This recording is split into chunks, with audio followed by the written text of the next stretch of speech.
नमस्कार दोस्तों, एक बार फिर से आपका स्वागत है द सीरियस कॉमेडी शो में। आज मैं आपके सामने प्रस्तुत कर रहा हूं अनीता यादव जी के व्यंग गुरु गुड़ ही रह गया का दूसरा भाग।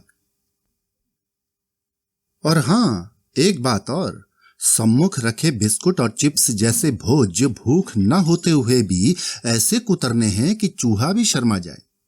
बस यही करना है, बाकी विजेता का फैसला तो दर्शक दीर्घा अपनी तालियों से ही कर देती है। अब तक मेरे ज्ञान चक्षु खुल चुके थे। मैंने एक परम भक्त की भांति विजयी भव के आशीर्वाद सहित विदा लेते हुए उनका भारी भरकम शब्दों से धन्यवाद ज्ञापन किया और सीधे पहुंच गई रंगमंच पर, जहां अभिनय की तलवार भांजनी थी। और सच मानिए, क्या भांजी।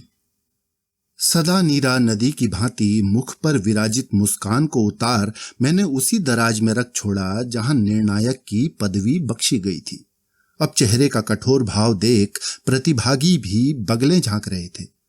अब तक अहंकार भी चरम पर पहुंचकर बिगुल बजा चुका था और शायद उसी का पर्दा मेरी छोटी छोटी आंखों पर ऐसा छाया कि मुझे स्टेज पर आए कविता प्रेमी भी उस धुंधलके में साफ नहीं दिख रहे थे।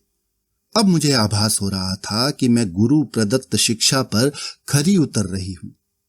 प्रतियोगिता शुरू होने से पूर्व ही रेनॉल्ड्स का पेन लगातार कागज काले करने में मशरूफ हो चुका था। मुझे तो एक बार कागजों की अनावश्यक खपत से थोड़ी पर्यावरणीय चिंता सी हुई, किंतु उस पर तो जैसे भूत सवार था और मेरे टोकने पर उसने मुझे गुरु ज्ञान याद करा डाला। फिर देखा तो सामने रखे भोज्य पदार्थ कार्यक्रम की अंतिम बेला से पूर्व ही अंत पा गए थे।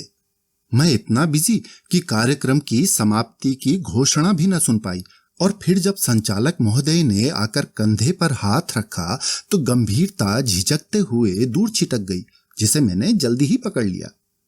इस तरह अनर्थ होते होते बचा। अब मुझे विजेता की घोषणा करनी थी, जिसके लिए पिछले 3 घंटे से एक मास्क लगाए बैठी थी।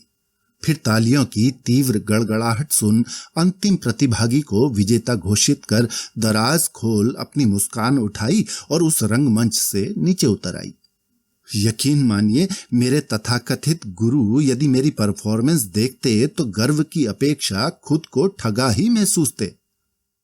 गुरु गुड़ ही रह गया, चेला चीनी हो गया की तर्ज पर अब मैं गुरु चोला ओढ़ गुरु वाइन बन अपने क्षेत्र में वो कमाल कर रही हूं कि मेरा गुरु भी न कर पाएगा साहिबान।